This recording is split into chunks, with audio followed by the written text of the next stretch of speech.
আপু, বাংলার সুপারস্টার শাকিব খান তার জন্য পাত্রী দেখতেছে আসলে সবাই ফ্যামিলি, এবং এই বিয়েটা বা ওনাকে কিভাবে দেখতেছেন আপনি আর কি আসলে? তাহলে বলতে হবে first of all congratulation mister Shakib Khan, king of Bangladesh Bollywood. আশা করছি আপনার future life will be better. অনেক আলোচনাও আছে, অনেক তর্ক আছে তাকে নিয়ে, দুইটা সংসার হলো না, কেন সংসার করতে পারেন না? আসলে সংসার করতে কেন পারলো না সেটা তো আসলে আমি বলতে পারবো না, কারণ আমি তার সংসারের কেউ না। তবে দর্শক হিসেবে যতটুকু দেখি সেটা থেকে মনে হয় যে ধরেন কার ভাগ্যে কি লেখা আছে সেটা তো বলা যায় না। হয়তো বা পরবর্তী যে আপু এসেছে বুবলি, হয়তো বা অপু আপার থেকে সে একটু ভালোবাসা বেশি দিয়েছে বলেই তার কাছে মনে হয়েছে যে সেও আমার লাইফের একজন শক্তিশালী পার্টনার হতে পারে। অথবা সেই জন্যই অপুর পরেও সে আরেকজনকে চুজ করেছে। এভাবে যদি কেউ ভালোবাসা দিতেই থাকে তাহলে তো সেঞ্চুরি করে ফেলবে। না, ভালোবাসার কিন্তু একটা সময় ঘাটতি হয়। আরেকটা বিষয় হচ্ছে গিয়ে সবসময় মানুষের বয়স একটা ব্যাপার, সেটা কিন্তু থাকে না। তো এখন তার যে ফ্যাসিনেশন আছে, তার যে পছন্দের চোখ আছে, এইটা হয়তো বা সে ওইভাবে দেখছে, সে বিভিন্ন সৌন্দর্য দেখছে এবং সেগুলো কিন্তু সে দেখেন শিল্পের মাধ্যমেও কিন্তু ফুটিয়ে তুলছে আমাদের ফিল্মে। তো আসলে বয়স একটা বিষয়, তো এই সময় সব কিছুই ভালো লাগে। সেই ভালো লাগা থেকে হয়তো বা সে দ্বিতীয় স্টেপে গিয়েছিল। আবার একটু আগে যেটা বললেন তৃতীয় স্টেপ, সেটা হবে কি হবে না জানি না, তবে সেটার জন্য কংগ্রেচুলেশনস। যার দুইটা টেকে নাই তার তিনটা কি টিকবে? টিকা না টিকার বিষয় তো কেউ বলতে পারে না, সেটা নির্ভর করে দুই পক্ষের উপর। দুই পক্ষ যদি সমঝোতা রেখে তাদের ফিউচারটাকে এগিয়ে নেয়, একটু সমঝোতা করে চলে, তাহলে হয়তো বা আমি একটা দর্শক হিসেবে এই সাজেস্টটা তাকে করতে পারি যে আপনারা একটু সমঝোতা করে সংসারটা অ্যাটলিস্ট টিকিয়ে রাখেন। কেননা আপনাদের অনেক কিছুই তো আমরা ফলো করি, আপনাদের ভালো লাগা মন্দ লাগা, আপনাদের ঘরের অনেক কিছু আসলে আমরা ফলো করি। আমরা চাই যে একটা দর্শক হিসেবে আপনাদের কাছ থেকে ভালো কিছু, যেটা সমাজ পরিবর্তন করতে পারবে। কিন্তু আপনি যদি একটার পর একটা বিয়ে করতে থাকেন, ওটা আসলে আমাদের জন্য দেখতেও আসলে অসুন্দর। এবং লুকিয়ে বিয়ে করার একটা প্রবণতা আছে, দুইটাই লুকিয়ে বিয়ে, দুইটাই লুকিয়ে বাচ্চা নেওয়া, এটা তো আসলে বাজে একটা নিদর্শন। এটার পেছনে সে আবার একটা কারণও দেখিয়েছে যে যেহেতু তারা একটা ফেস ভ্যালু নিয়ে আসলে কাজ করে, ইন্ডাস্ট্রি একটা বড় বিষয়।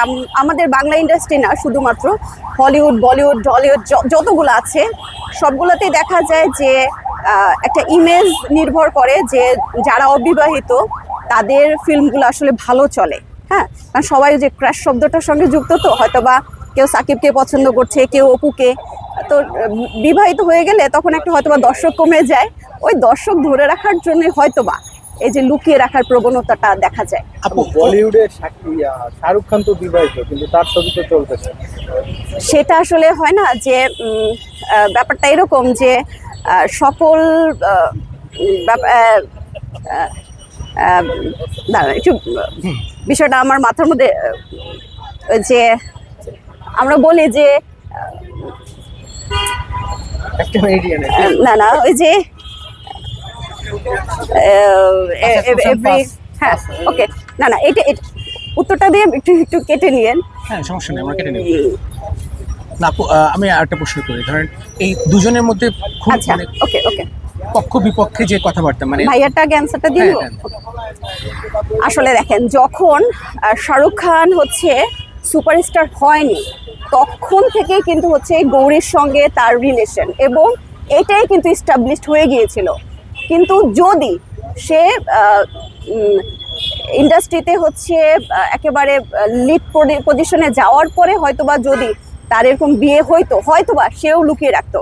কিন্তু যেহেতু সে প্রিভিয়াস ব্যাপারটা হয়ে গিয়েছে এবং এইটাই সবাই অ্যাকসেপ্ট করেছে, হয়তোবা তার জন্য এই লুকোচুরিটা হয়নি। হয়তোবা বলিউডে কেউ লুকায় নেই এ পর্যন্ত বিয়ে। আপনি যত সুপারস্টারের কথা বলেন, ইনফ্যাক্ট অমিতাভ থেকে শুরু করে মানে ওই প্রজন্ম থেকে শুরু করে এই প্রজন্মের খুব নতুন যারা আছে, বরুণ থেকে শাহিদ কাপুর, প্রত্যেকে কেউ লুকায় না এবং ওরা এটা স্পষ্টবাদী, এই জন্য হয়তো এগিয়ে, ওদের কালচার, ওদের শিক্ষা সবকিছু এগিয়ে। আমি একটু জানতে চাই, বুবলু এবং অপুর মধ্যে যে পক্ষ বিপক্ষ তর্কাতর্কি, সোশ্যাল মিডিয়া গরম থাকে, এইটা কীভাবে দেখেন?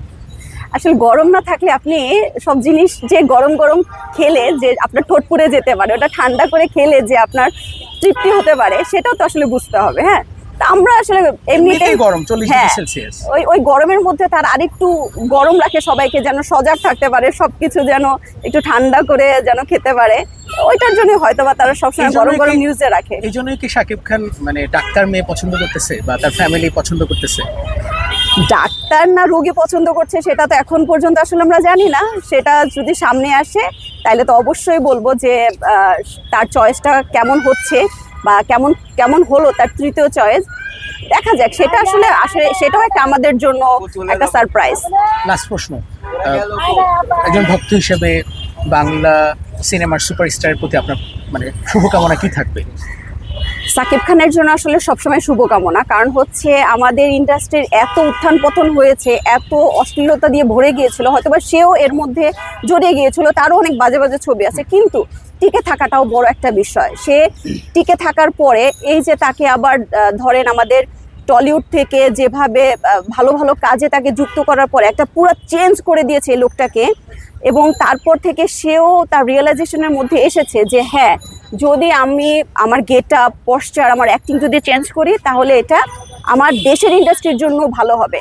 সে কিন্তু তারপর থেকে দেখবেন যে আর পরবর্তীর যে ছবিগুলো সেগুলোর বাছাই কত সুন্দর, এবং সেগুলোর অ্যাক্টিং, তার ডান্সিং সব কিছুই কিন্তু আস্তে আস্তে পরিবর্তন করেছে। এটা আসলে একটা মাইল ফলক যে মানুষ চাইলেই পরিবর্তন হতে পারে, এবং সেই পরিবর্তন যদি কেউ ধরিয়ে দেয় এবং সেটাকে আবার পরবর্তীতে অ্যাকসেপ্ট করে এগিয়ে যাওয়া, এটা সাকিব খানের মধ্যে আসলে একেবারে বলবো যে ডিপলি ছিল, এবং সে এই চেঞ্জটাকে অ্যাকসেপ্ট করেছে। একটু বলবেন অপু বুবলিকে নিয়ে আপনি কি বলতে চান? অপু বুবলি দুইজনই বাংলাদেশের জন্য গুড অ্যাক্ট্রেস ছিল এবং আছে। আমি চাই একটা দর্শক হিসেবে যে তাদের কাছ থেকেও ভালো ভালো কিছু মুভি যেন আমরা পাই, যেটা আমাদের দেশের জন্য মাইল ফলক হিসেবে বা স্মৃতি হিসেবে থেকে যাবে। কিন্তু সোশ্যাল মিডিয়ার মধ্যে যে দুজনে